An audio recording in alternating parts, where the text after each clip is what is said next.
నేను మీ doctor Lakavath Lakshminarayana Naik, TPCC member. అతి త్వరలో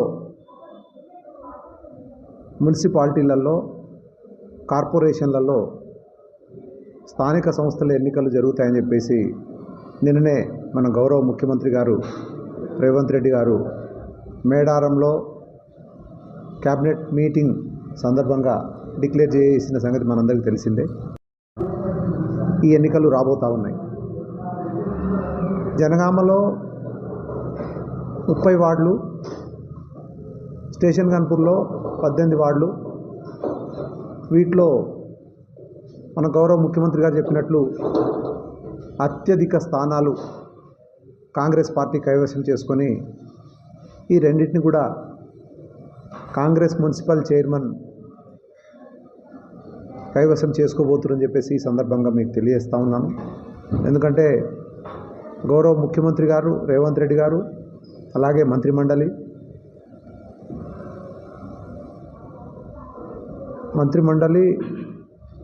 ఎన్నో కార్యక్రమాలు, అంటే ప్రజలకు ఉపయోగపడే కార్యక్రమాలు, ఇందిరమ్మ ఇల్లు కావచ్చు, 2000 రూపాయల పెన్షన్ కావచ్చు, ఉచిత విద్యుత్ కావచ్చు, ఉచిత కరెంటు కావచ్చు, మళ్ళీ ఉచిత బస్సు కావచ్చు, ఇట్లా చాలా కార్యక్రమాలు, పేద ప్రజలకు ఉపయోగపడే కార్యక్రమాలు చేపడతా ఉన్నారు. కాబట్టి మొన్ననే మనం సర్పంచ్ ఎన్నికల్లో కూడా రాష్ట్రం మొత్తంలో కూడా దాదాపు 65-70% స్థానాలు కాంగ్రెస్ పార్టీ కైవసం చేసుకొని మరి మన ప్రతిపక్ష పార్టీ అయిన బీఆర్ఎస్ను ఎక్కడో మూలకు రాజకీయంగా ఓడించిన సంగతిని మనం గమనించినాం.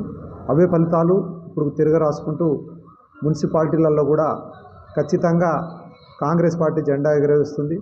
అందులో మన జనగామ, స్టేషన్ గన్పూర్లో కూడా జెండా ఎగరేస్తుందని చెప్పేసి మనం ధీమాగా చెప్పొచ్చు. పార్టీ పరంగా పీసీసీ నాయకులు కమిటీ పార్టీ అభివృద్ధి కోసం ఎలాంటి నిర్ణయాలు తీసుకున్నారు? పార్టీ చాలా పకడ్బందీగా ఇప్పుడు మున్సిపల్ ఎన్నికల్లో ముందుకు పోవడానికి సిద్ధమవుతున్నది. అందులో భాగంగా ప్రతి ఒక్క పార్లమెంటు నియోజకవర్గానికి, అంటే ఒక్కొక్క పార్లమెంట్లో 7 అసెంబ్లీ స్థానాలు ఉంటాయి. సో ఒక్కొక్క పార్లమెంట్ నియోజకవర్గానికి ఒక్క మంత్రివర్యులను ఇన్ఛార్జిగా వేసేసి అక్కడ పూర్తిగా గెలిచే అభ్యర్థులను సెలెక్ట్ చేసి వారికి టికెట్ ఇచ్చి అన్ని రకాలుగా సహకారాలు అందించేసి గెలిపించే బాధ్యతను కూడా ఈరోజు కాంగ్రెస్ ప్రభుత్వము, కాంగ్రెస్ పార్టీ తీసుకున్నదని చెప్పేసి తెలియజేస్తూ ఉన్నాం. సార్, ఇప్పుడు కాంగ్రెస్ పార్టీలో మున్సిపాలిటీలలో ఒక వార్డుకి ఎంతమంది ఇన్ఛార్జీలు నియమించారు? వార్డులలో ఇన్ఛార్జీలు ఇంకా మేము అంటే ఎంతమందికి పెట్టాలనేది చూస్తూ ఉన్నాము. కానీ కనీసం 5 నుండి 6 ఆశావహుల అప్లికేషన్స్ తీసుకొని ఆ 6లో ఒకరికి ఆమోదయోగ్యంగా ఉన్న వ్యక్తులకు టికెట్ ఇవ్వాలనేది గౌరవ ముఖ్యమంత్రి గారు గాంధీ భవన్లో మీటింగ్ జరిగిన సందర్భంగా తెలియజేశారు. అలాగే నిన్న ఖమ్మం మీటింగ్లో కూడా తెలియజేశారు. మున్సిపాలిటీలో కొత్త అంశాల మీద ఏ అంశాల మీద ముందుకెళ్లాలనుకుంటున్నారు ప్రచారం? గత ప్రభుత్వ హయాంలో తెలంగాణ రాష్ట్రం ఏర్పడిన తర్వాత పరిపాలనను ఎక్కడేసిన గొంగలి అక్కడనే చందంగా బీఆర్ఎస్ పార్టీ చేసిన సంగతిని మనం గమనించవచ్చు. అయితే ఈ మున్సిపాలిటీ గ్రామ పంచాయతీతో పోల్చుకుంటే మున్సిపాలిటీల సమస్యలు వేరుంటాయి. భూగర్భ డ్రైనేజ్ వ్యవస్థ కావచ్చు, లేకుంటే మంచినీటి వ్యవస్థ కావచ్చు, సీసీ రోడ్లు, సైడ్ డ్రైన్ల వ్యవస్థ కావచ్చు, సో హౌసింగ్ సంబంధించిన పర్మిషన్ల విషయం సంబంధించింది కావచ్చు. అంటే అత్యంత పారదర్శకతతోని కాంగ్రెస్ పార్టీ పట్టణాభివృద్ధి కోసం ఒక ప్రణాళికాబద్ధంగా ముందుకు తీసుకెళ్తుందనే ఉద్దేశంతో ప్రజలకు మేము వివరించి చెప్పేసి కాంగ్రెస్ పార్టీని గెలిపించే ప్రయత్నం చేస్తామని చెప్పేసి తెలియజేస్తాం. ఈ జనగామలో కాంగ్రెస్ పార్టీలో 2 వర్గాలైన ప్రజలు అనుకుంటున్నారు. దానికి మీ సమాధానం ఏంటి? ప్రజాస్వామ్యం అంటేనే కాంగ్రెస్ అంటేనే ప్రజాస్వామ్యం. భిన్నాభిప్రాయాలు ఉండొచ్చు, కానీ వర్గాలు అనేది ఏమి ఉండదు. ఎందుకంటే ఒక్కొక్క స్థాయిలో ఒక్కొక్క లీడర్ ఉంటాడు. అంటే వార్డు స్థాయిలో ఒకరుంటారు, డివిజన్ స్థాయిలో ఒకరుంటారు, పూర్తి మున్సిపాలిటీ స్థాయిలో ఒకరుంటారు, నియోజకవర్గ స్థాయిలో ఒకరుంటారు, జిల్లా స్థాయిలో ఒకరుంటారు. సో ఏ స్థాయిలో ఆ స్థాయిలో వాళ్ళు పనిచేస్తూ ఉంటారు. దీంట్లో వర్గాలు సపరేట్ అనేది ఏమి ఉండదు. కాంగ్రెస్ పార్టీ ఇచ్చిన హామీలలో నిలబెట్టలేదని పబ్లిక్లో ఒక ట్యాగ్ ప్రతిపక్ష పనులు కూడా దీన్ని వేలెత్తి చూపుతుంది. దాని మీద మీ అభిప్రాయం? 100 చెప్పిన కేసీఆర్ గారు 100కు 100 ఇంప్లిమెంట్ చేయలేదనే సంగతి మనందరికీ తెలిసిన విషయమే. ముఖ్యంగా దళితుడిని ముఖ్యమంత్రి చేస్తా అని చెప్పేసి మొదటి హామీ ఇచ్చిండు, అది చేయలేదు. 3 ఎకరాల భూమి ఇస్తా అన్నాడు, అది చేయలేదు. వాళ్లకు ఫ్రీ మోటారు ల్యాండు, భూమి లేని వాళ్లకు 3 ఎకరాల భూమి ఇచ్చేసి ల్యాండ్ మోటార్ అని ఇస్తా అని చెప్పేసి అది అంటే ప్రభుత్వాలు వాగ్దానం చేసినవి 100కు 100% కంప్లీట్ అవుతాయని చెప్పేసి మనం చెప్పలేంలే. కానీ కాంగ్రెస్ పార్టీ మాత్రం చెప్పిన వాటిలో సాధ్యమైనంత వరకు 80 to 90% కూడా కంప్లీట్ చేసుకునే ప్రజల దగ్గరికి పోతుందనే సంగతిని మనం గుర్తు చేసుకోవచ్చు. ప్రత్యేకంగా మున్సిపాలిటీలో మీరు ఇచ్చే వాగ్దానం ఏంటి జనాలకి? జనగామను, స్టేషన్ గన్పూర్ను పూర్తి స్థాయిలో ఇన్ఫ్రాస్ట్రక్చర్ అంటే మౌలిక సదుపాయాలు ఏవైతే ఉన్నాయో, సేఫ్ వాటర్ సప్లై కావచ్చు, లేకుంటే డ్రైనేజ్ వ్యవస్థ కావచ్చు, లేకుంటే సీసీ రోడ్స్ కావచ్చు, లేకుంటే హౌసింగ్ సంబంధించింది కావచ్చు, డబుల్ బెడ్రూమ్ ఇల్లు కావచ్చు, ఇంద్రమ్మ ఇల్లు కావచ్చు, ఏవైనా సరే పూర్తి స్థాయిలో వీళ్లకు ఇంప్లిమెంట్ చేసేందుకు కాంగ్రెస్ పార్టీ సమాయత్తం అవుతుంది. ఇప్పుడు అట్లీస్ట్ మీరు జనగామ మున్సిపాలిటీని కైవసం చేసుకోబోతున్నాను, అది ఎంతవరకు? 30 స్థానాలలో దాదాపు 28 స్థానాలు కాంగ్రెస్ పార్టీ జనగామలో గెలవబోతున్నది.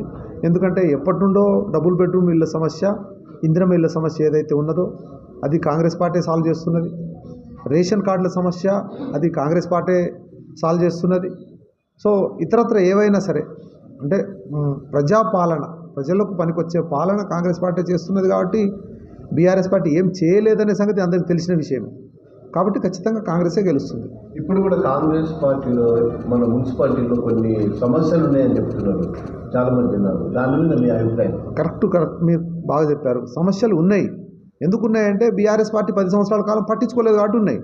ఇప్పుడు కాంగ్రెస్ ప్రభుత్వము ఇప్పుడు ఏదైతే పాలక మండలి రద్దయిపోయిందో అది బీఆర్ఎస్ పార్టీ హయాంలో చేసిన పాలక మండలి. మరి వారు అత్యంత మంచి రకంగా డెవలప్ చేస్తుంటే చాలా బాగుండు. వాళ్ళు చేయలేదనే కదా ఇప్పుడు సమస్యలు అట్లే మిగిలి ఉన్నాయి. కాబట్టి కాంగ్రెస్ పార్టీ అధికారంలోకి వచ్చిన తర్వాత బరాబర్ ఆ సమస్యలన్నింటినీ కూడా సాల్వ్ చేసే ప్రయత్నం చేస్తామని చెప్పేసి మనం అనుకోవచ్చు. మున్సిపల్ అభ్యర్థుల ఎంపికలో పార్టీ నిర్ణయాలు ఎలా ఉంటాయి? స్థానికంగా ఆశావహులు రిజర్వేషన్ ప్రకారము 5 నుండి 6 మంది అప్లికేషన్ పెట్టుకోవాలని చెప్పేసి పార్టీ సూచిస్తున్నది. అంటే అక్కడి లీడర్లు ఉత్సాహంగా ఉంటే 5 నుండి 6. వీరందరూ కూడా డివిజన్లకు ఇన్ఛార్జీలుగా ఆల్రెడీ మన కాన్స్టిట్యున్సీ ఇన్ఛార్జి ప్రతాప్ రెడ్డి గారు వాళ్ళను పెట్టిరు. వారి ద్వారా అప్లికేషన్లు తీసుకుంటాం. కాన్స్టిట్యున్సీ ఇన్ఛార్జి ప్రతాప్ రెడ్డి గారు, డిసిసి అధ్యక్షులు ధన్వంతి మేడం గారు, వీరి ఆ లిస్ట్ అంతా పిసిసి అధ్యక్షుల వారికి పోతుంది. ఇది మన పార్లమెంటు సభ్యుల వారి దృష్టికి తీసుకెళ్తాము. అలాగే ఇప్పుడు పార్లమెంటు ఇన్ఛార్జిగా సీతక్క మేడంను కూడా, మంత్రి గారిని కూడా నియమించారు. సో వారి దృష్టికి తీసుకెళ్ళి ఇది సమిష్టి నిర్ణయం. ఆశావులలో సరి అయిన క్యాండిడేట్ బలవంతుడు ఎవడు ఉండనేది చూసి ఖచ్చితంగా వాళ్ళకి టికెట్ ఇచ్చేసి వాళ్ళని గెలిపించే కార్యక్రమం కాంగ్రెస్ పార్టీ చేపడుతుంది. ఇప్పుడు మున్సిపాలిటీ ఎలక్షన్లలో టీపీసీసీ మెంబర్గా మీరు ప్రచారానికి వెళ్ళబోతున్నారు. ఖచ్చితంగా టీపీసీసీ మెంబర్గా అంటే చాలామంది ఇప్పుడు క్యాంపెయినింగ్ లిస్ట్లో చాలామంది ఉంటారు. టీపీసీసీ మెంబర్ ఉంటారు, బ్లాక్ అధ్యక్షులు ఉంటారు. అంటే బ్లాక్ అధ్యక్షులు అనేది జనగాం బ్లాక్కు సంబంధించింది కూడా ఉంటుంది. అలాగే మా పార్టీ ఇన్ఛార్జ్ ఉంటారు, డీసీసీ ప్రెసిడెంట్ ఉంటారు, మా ఇన్ఛార్జ్ మంత్రివర్యులు ఉంటారు. వీళ్ళందరూ కలిసి ఒక టీం ఏర్పాటు చేసేసి ప్రచార కార్యక్రమాలు ప్రజల్లోకి ముమ్మరంగా తీసుకెళ్లేందుకు కాంగ్రెస్ పార్టీ సమాయత్తమవుతుంది. పార్టీ సమన్వయం కోసం ఎలాంటి నిర్ణయాలు? పార్టీ సమన్వయము బరాబర్ ఉంటుంది. ఎందుకంటే అన్ని స్థాయిలో ఉన్న లీడర్లందరినీ కలుపుకొనిపోయి అందరి సహకారంతోనే ముందుకెళ్తేనే మనం విజయం సాధిస్తామనే సంగతి క్షేత్రస్థాయి దగ్గర నుండి రాష్ట్ర స్థాయి, దేశ స్థాయి వరకు ఉన్న లీడర్లందరికీ కూడా ఇది కనీస అవగాహన ఉన్న అంశం. సో ఖచ్చితంగా సమన్వయం ఉంటుంది. ఎవరన్నీ చేసినా గెలిపే ధ్యేయంగా మేము అందరూ కలిసి కట్టు పనిచేద్దామని. అంతే కదా, పార్టీ గుర్తు మీద, చేతి గుర్తు మీద బీఫామ్ ఇచ్చి, ఇవి గుర్తుల మీద జరిగే ఎన్నికలు. సో బీఫామ్ ఇచ్చుడంటే చేతి గుర్తు వాళ్ళకి ఇవ్వడం. అంటే చేతి గుర్తు అంటే కాంగ్రెస్ పార్టీకి సంబంధించిన ప్రతి కార్యకర్త యొక్క కనీస బాధ్యత. ఏది ఎవరికైతే మనం టికెట్ ఇస్తామో వాళ్ళని గెలిపించేది ప్రతి కార్యకర్త యొక్క కనీస బాధ్యత. సో బరాబర్ గెలిపించే ప్రయత్నం చేస్తాం.